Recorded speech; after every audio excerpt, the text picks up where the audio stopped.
Hello friends, Radhe Radhe. आप सभी लोग कैसे हैं? आशा करती हूँ कि हमारी माता रानी की कृपा से आप सभी लोग अच्छे होंगे, स्वस्थ होंगे, मस्त होंगे। तो आज हम आप सभी को 2024 की नवरात्रि की ढेरों सारी शुभकामनाएं देती हूँ मित्रों। तो आज आप सभी हमारे वीडियो पर बिना क्लिक किए हुए बने रहिए ताकि आप सभी को सारे डाउट्स क्लियर हो जाएं और पूरी पूजा विधि आपको संपूर्ण पूजा विधि मैं बताऊंगी। और इसमें हम यही बताऊंगी कि हमें माता रानी को कैसे विराजमान करना है और कलश की स्थापना जो जिसको करना हो उनके लिए भी बताऊंगी, जिनको नहीं करना है उनके लिए भी बताऊंगी, और अखंड ज्योति कैसे जलानी है वो भी बताऊंगी। और माता रानी को हमें क्या भोग लगाना चाहिए, क्या नहीं लगाना चाहिए, हमें क्या खाना चाहिए, क्या नहीं खाना चाहिए, क्या नियम होता है 9 दिनों में, ये सारी बात हम आप सभी को बताऊंगी। तो चलिए वीडियो को शुरू करते हैं। तो सबसे पहले यही बताऊंगी मित्रों कि आप सभी यदि हमारे चैनल को अभी तक लाइक सब्सक्राइब नहीं किया है तो आप सभी जल्द से जल्द हमारे चैनल को लाइक करें एवं सब्सक्राइब करें और बेल आइकन को प्रेस करें, तो आप सभी को, ताकि हमारे आने वाले वीडियो का नोटिफिकेशन सबसे पहले आप सभी तक पहुंचे। तो चलिए वीडियो को शुरू करते हैं। तो ये अक्टूबर 2024 में 3 तारीख दिन गुरुवार को नवरात्र आरंभ होगा मित्रों। हमें उसी दिन नवरात्रि का पर्व मनाना है और उस दिन हमें जल्दी से उठना चाहिए और अपने नित्य कर्मों से निवृत्त होने के उपरांत हमें जल्दी स्नान करना चाहिए। स्नान करने के बाद हमें जहाँ पर माता रानी की चौकी हमें लगानी है वहाँ पर हमें गंगा जल से अच्छे से पोंछ लेना है। और पोंछने के बाद हमें यदि ज़मीन पर माता रानी को विराजमान करना है तो आप एक स्वच्छ वस्त्र लें। आपके पास कोरा है तो कोरा, नहीं है तो जो भी आपके पास है वस्त्र, लाल या पीला, वो वस्त्र आप स्वच्छ करके आप बिछाएं और उस पर गंगा जल से उसको आप फिर भी शुद्ध कर लें। और करने के बाद हमें चावल या पुष्प का आसन देते हुए हमें माता रानी को विराजमान करना है। और विराजमान करने के बाद हमें कलश की स्थापना जिनको करना है उनके लिए बता रही हूँ। तो हमें हो सके तो चावल को हल्दी में रंग लें, या तो नहीं आप रंग रहे हैं तो चावल का अष्टदल कमल बना लें और उसमें हल्दी, सिंदूर, कुमकुम बीच में डाल दें। और डालने के बाद हमें उस पर एक लोटा लेना है। लोटे में हमें लाल रंग का स्वास्तिक जरूर बना लेना है, तो आप सभी देख सकते हैं मित्रों। और कंठ में हमें मौली बांध लेना है। और लोटे के अंदर हमें सिक्का, सुपारी, लौंग, इलायची, हल्दी की गांठ, पुष्प, अक्षत, ये 5 या 7 चीज़ें हमें लोटे के अंदर डाल देना है। और गंगा जल से हमें या शुद्ध जल से आप भर देना है। भरने के बाद हमें एक पूर्ण पात्र लेना है और उसमें आप चाहें तो कोई लोग दीप कलश भी रखते हैं, कोई अपन श्रीफल रखते हैं, तो वो आपकी इच्छा के अनुसार है। तो उसमें आप पंच पल्लव लगाइए। आपको मिल जाए तो आम का पत्ता लीजिए जो बहुत ही शुभ माना जाता है, और नहीं मिलता है तो आप अशोक का पत्ता ले लीजिए। और उसमें हल्दी, सिंदूर, कुमकुम से अच्छे से हमें टीका करना है। टीक कर हमें लाल वस्त्र हो या लाल चुनरी हो, कोई आपके पास शुद्ध स्वच्छ हो, उसको आप गंगा जल से फिर भी आप पवित्र कर लें। करने के बाद आप लपेट कर कलावे से बांध दें और उसमें भी अच्छे से टीका करना है। करके आप उसको विराजमान करें और फिर फूल का या अक्षत का आसन देते हुए हमें गणेश भगवान को भी इस पूजा में विराजमान करना है। विराजमान करने के बाद हमें सबसे पहले हमें दीपक प्रज्वलित करना है। दीपक को भी हमें पुष्प का आसन देकर या चावल का आपको विराजमान, जहाँ भी आप चावल का आसन दें वहाँ पर आपको हल्दी या सिंदूर या कुमकुम उसमें ज़रूर डालना, इसलिए कि कोई भी पूजा हो, पूजा में हमें सफ़ेद चीज़ वर्जित है तो उसमें हमें लाल ज़रूर, लाल पीला मिला देना है, इसलिए कि लाल पीला जो होता है वो शुभ माना जाता है, तो हमें ज़रूर डाल देना चाहिए। फिर इसके बाद दीपक प्रज्वलित करने के बाद, इसलिए कि पूजा, कोई भी पूजा हो उसमें जब तक अग्नि का आवाहन नहीं होता है तब तक आपकी पूजा संपन्न नहीं मानी जाती है, तो हमें जला लेना है। उसके बाद हमें हाथ में पुष्प और अक्षत लेकर हमें व्रत का संकल्प लेना है। और संकल्प लेने के बाद जो भी आपका नाम गोत्र है, जिस कामना से आप कर रहे हैं उसके लिए आपको बोलना है। बोलने के बाद आपको उस पुष्प को चाहे आप कलश के समक्ष रख दें या माता रानी के चरणों में छोड़ दें, तो ऐसे हमें करना है। करने के बाद आपको बीच में, जैसे अब की बार तो जो पहली बार उठा रहे हैं उनके लिए बता रहे हैं, तो अब की बार उन्हें कलश नहीं रखना है। जिनको पहली बार जो कर रहे हैं उनको नहीं करना है। जैसे आप पहले से करते आ रहे हैं तो आप ज़रूर करिएगा। और जो आपकी पहली बार उठा रहे हैं उन्हें नहीं करना है, इसलिए कि आपकी अधिक मास था, मल मास था, तो नहीं करना है। और जो करते आ रहे हैं वो उनकी इच्छा है तो आप कर सकते हैं। और इसको जब उठाएं, इसको 5 साल या 7 साल के बाद ही इसको आप उद्यापन कर सकते हैं, तो इसको आप देख लीजिएगा।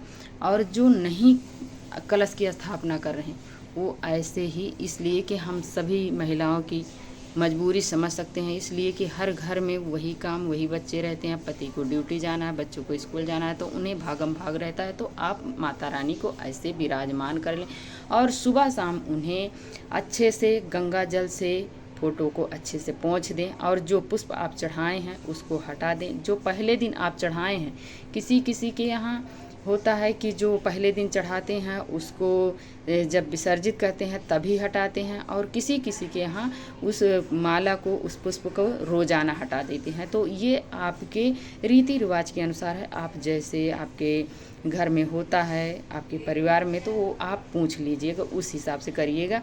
तो ये हो गया। और इसके बाद हमें माता रानी के लिए आप भोग प्रसाद में माता रानी को अति प्रिय है लौंग, इलायची।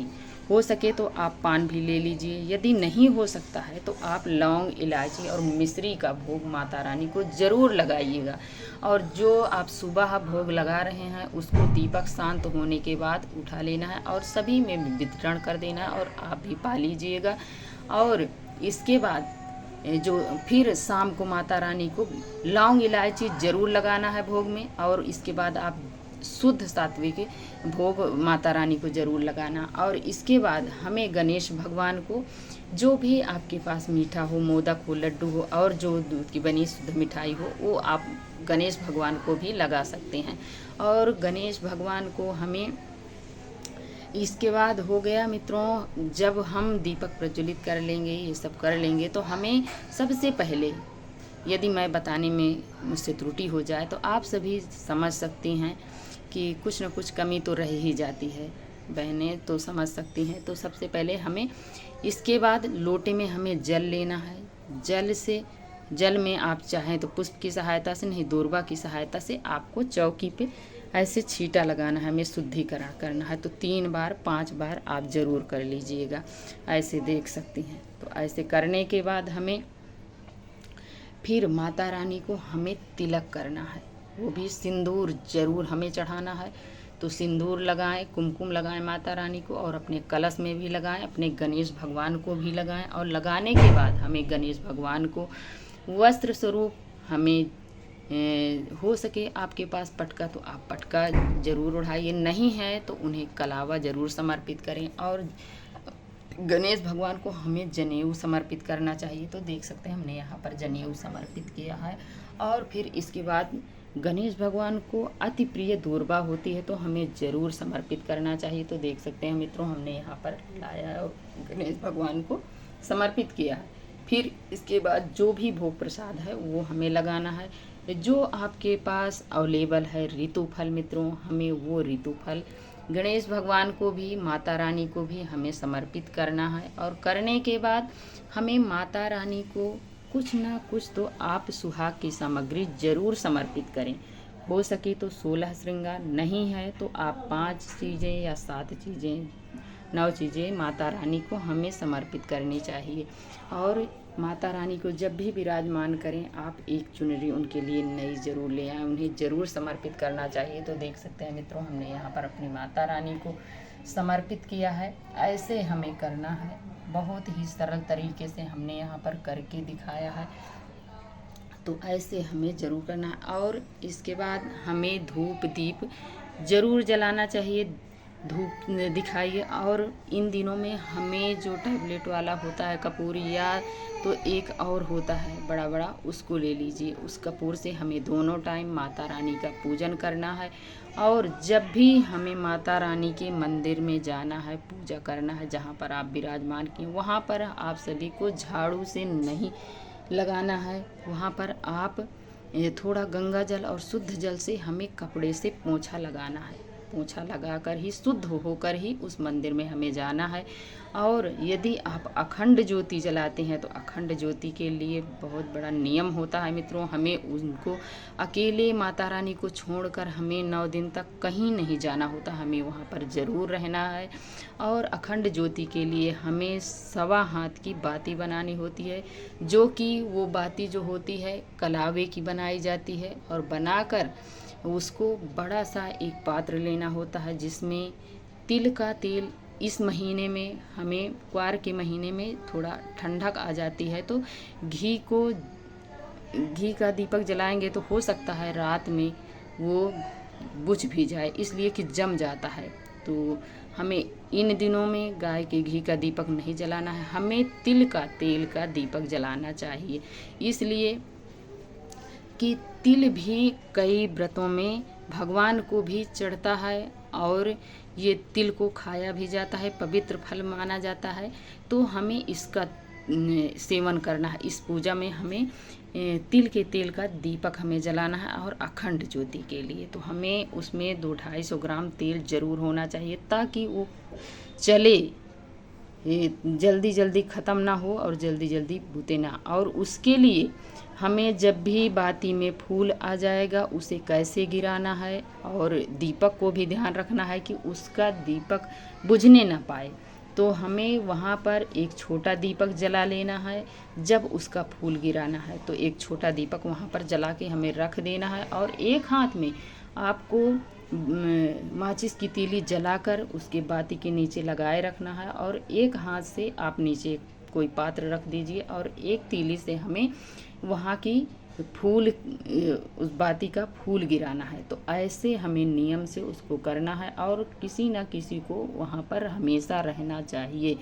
और जो व्रत करे हैं, जो 9 दिन का व्रत रखे हैं, उनको ज़रूर रहना चाहिए। और दिन में हमें कभी नहीं सोना चाहिए, और रात में जब भी सोएं ज़मीन पर लेटना है, उन्हें चारपाई पर नहीं लेटना चाहिए। और इन दिनों में हमें, नवरात्रि के दिनों में, घर में हमें शुद्ध एवं सात्विक भोजन बनाना चाहिए। लहसुन प्याज का सेवन नहीं करना चाहिए, मीट मछली का नहीं करना चाहिए। और हो सके तो आप 9 दिन के लिए जब व्रत रखें तो साबुन, शैम्पू, तेल का सेवन नहीं करना चाहिए। हो सके तो आपको, यदि नहीं आपका मन मानता है, थोड़ी गर्मी भी है, तो यदि शरीर में स्मेल भी आने लगती है, तो आप बेसन का सेवन करें। बेसन लगाकर आप अपने शरीर को साफ कर लें, तो इससे हमें नहाना है। और 9 दिन की ही बात होती है, हमें तेल बिल्कुल नहीं लगाना चाहिए। नहीं तो आप अपने घर के रीति रिवाज के अनुसार देख लीजिएगा। और जब 9 दिन का आप व्रत रखें तो लाल या पीली यही साड़ी हमें पहननी चाहिए। हो सके तो आप 9 दिन तक 9 साड़ी रख लें, लाल, पीली, रानी कलर, गुलाबी, ये सब आप पहन सकते हैं। और नीली, काली, ये सब साड़ी हमें नहीं पहने, ग्रीन पहन ले। तो ये हो गया। इसके बाद हमें जब भी ये माता रानी की पूजन करें, तब हमें भोग प्रसाद के साथ हमें जल ज़रूर रखना चाहिए मित्रों। हमने बताने को भूल गई थी, फिर मुझे याद आया तो मैं बता रही हूँ। हमें जल ज़रूर रखना चाहिए। और पूजा में रही कमियों के लिए आपके सामर्थ्य के अनुसार है, जो आपके पास है वो दक्षिणा ज़रूर रखें। और हमें हो सके तो 9 दिन का जब व्रत रख रहे हैं तो हमें हो सके तो साड़ी और पेटीकोट, ब्लाउज भी माता रानी को समर्पित करें। और ये जो हम माता रानी को समर्पित कर रहे हैं, इसमें से हो सके तो आप कुछ चीज़ें थोड़ा सा अपने प्रसाद के लिए रख लें। बाकी हमें किसी ज़रूरतमंद या ब्राह्मण को हमें दक्षिणा देनी चाहिए मित्रों। यदि आप 9 दिन का व्रत रखे हैं, अखंड ज्योति जलाए हैं, आप कलश की स्थापना किए हैं, तो हमें ज़रूर देना चाहिए। तो देख सकते हैं हमने यहाँ पर रखा, और इसे ज़रूर हम दान देंगे। और आपको हो सके तो आप इन दिनों में 9 दिन का आप ये जो सरस्वती पाठ होता है इसको भी आप कर लें। रोज़ चाहे तो आप एक पाठ रोज़ कर लें, नहीं तो आप 9 दिन में उसको ज़रूर पूरा कर लें। और इन दिनों में दुर्गा चालीसा का पाठ करना चाहिए और रामचरितमानस का पाठ करना चाहिए। हो सके तो एक दिन में तो ये होता नहीं है, इसको आप 9 दिन की में आप थोड़ा थोड़ा करके एक एक दो दो अध्याय करके इसको 9 दिन में पूरा कर सकते हैं और करना चाहिए। यदि 9 दिन का आप व्रत रखे हैं, कलश की स्थापना की है, अखंड ज्योति जलाएं, तो हमें इसका विशेष ध्यान रखना चाहिए। और इन दिनों में हमें निंदा, चुगली, चोरी चकारी हमें बिल्कुल नहीं करनी चाहिए मित्रों। नहीं, जिस कामना से आप माता रानी को प्रसन्न करना चाहते हैं व्रत रखें, वो आपको फल नहीं मिलेगा। फिर आप बाद में यही कहेंगे हम इस मनोकामना से माता रानी को का व्रत रखे थे, इतना पूजा पाठ किया, हमें ये फल नहीं मिला। तो क्यों नहीं मिला? इसी कारण से नहीं मिला। आपने जब व्रत रखा है तो आपका मन इधर उधर है, माता रानी में नहीं है, तो हमें इसका विशेष ध्यान रखना चाहिए। और हो सके तो आप भजन कीर्तन करवाइए और आप नाम जप कीजिए, माता रानी के नामों का उच्चारण कीजिए, घर में कीर्तन कीजिए। और जो भी आपके इष्ट से आपको नाम दान मिला हो वो आप ज़रूर 9 दिन तक आप माला करें, ताकि कहते हैं कि इन दिनों में जो भी कोई मंत्र हो आप जप करते हैं तो वो सिद्ध हो जाता है। तो हमें ज़रूर करना चाहिए मित्रों, इसका हमें ज़रूर ध्यान रखना चाहिए कि हमें क्या क्या करना है इन दिनों में, उसी का हम जाप करें।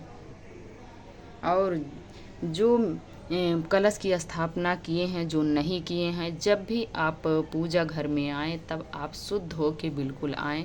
और 9 दिन तक हमें दोनों टाइम स्नान करके ही पूजन करना चाहिए एवं बिल्कुल शुद्धि का हमें ख्याल रखना चाहिए। माता रानी को बिल्कुल नहीं टच करना है गंदे हाथों से। गंदे हाथ पाँव हैं तो आप बिल्कुल मत जाइए, नहा धोकर ही माता रानी के चरणों में हमें जाना चाहिए। और कुछ लोग हैं रोज़ डेली हवन करते हैं, तो हवन करना है तो कुछ लोग कहते हैं लौंग घी में डुबो के कर लें। नहीं, ये हम माता रानी को भोग लगाते हैं तो हम बिल्कुल नहीं करते हैं। और आप हवन के लिए हवन सामग्री ले लीजिए, चावल, तिल, बेल, गन्ना, शहद, घी, चावल, ज्वारा, ये सब लेकर आप हवन कीजिए। हो सके तो आपकी इच्छा है तो रोज़ आना करें, नहीं तो आपको लास्ट में तो करना ही करना होता है। तो आप यदि 9 दिन का रखे हैं व्रत तो ज़रूर करना चाहिए, फिर तो बिना किए हुए आपका व्रत पूर्ण माना ही नहीं जाएगा। और कुछ लोगों का प्रश्न है कि ये कन्या हम खिलाएं कि नहीं खिलाएं। तो यदि कोई 2 दिन का व्रत रखा है तो वो तो ना भी खिलाएगा तब भी उसका चल जाएगा। और हो सके तो अगर भगवान ने आपको सामर्थ्य दिया है तो कन्या तो हमें ज़रूर खिलानी चाहिए, कन्या का पूजन ज़रूर करना चाहिए। बहुत महत्वपूर्ण बात है, हमें ज़रूर करना चाहिए, इससे हमें बिल्कुल नहीं बचना चाहिए। और जो 9 दिन का व्रत रखे हैं उन्हें तो अवश्य बिना कन्या पूजन किए उनका व्रत पूर्ण नहीं माना जाएगा। ये बिना कन्या पूजन के तो आपका व्रत क्लियर होगा ही नहीं, आपका व्रत संपूर्ण नहीं माना जाएगा। तो हमें ज़रूर करना चाहिए। और लास्ट में हमें भंडारा भी हो सके तो करवाना चाहिए, नहीं है तो कोई बात नहीं, लेकिन कन्या पूजन हमें ज़रूर करना चाहिए। और कन्या पूजन में हमें उनका चरण ज़रूर धोना चाहिए और उन्हें हो सके तो महावर लगाएं पैरों में और उन्हें शुद्ध एवं सात्विक भोजन कराएं। ऐसे हमें 9 दिन तक करना है। और माता रानी का विशेष हमें ध्यान रखना चाहिए कि हमें क्या करना है क्या नहीं करना है। और जो नहीं कलश रखे हैं वो सुबह शाम ज़रूर धूप दीप माता रानी को दिखाएं। और लौंग इलायची का भोग हमें नहीं भूलना है। इसके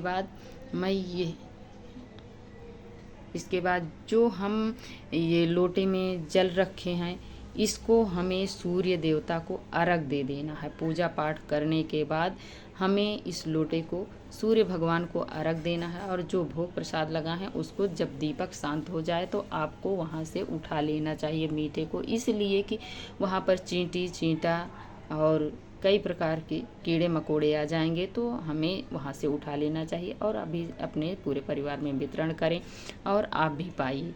तो आज की वीडियो यहीं तक है मित्रों। तो यदि आप सभी को थोड़ी भी अच्छी लगी हो तो हमें लाइक सब्सक्राइब करना ना भूलें और प्यारा सा कमेंट लिखकर हमें ज़रूर बताएं कि ये वीडियो आप सभी को कैसी लगी। यदि थोड़ी भी अच्छी लगे तो लाइक सब्सक्राइब करना ना भूलें, प्यारा सा कमेंट लिखकर ज़रूर बताएं मित्रों। वीडियो देखने के लिए आप सभी को बहुत बहुत धन्यवाद मित्रों। राधे राधे। जय श्री कृष्णा। जय माता रानी की।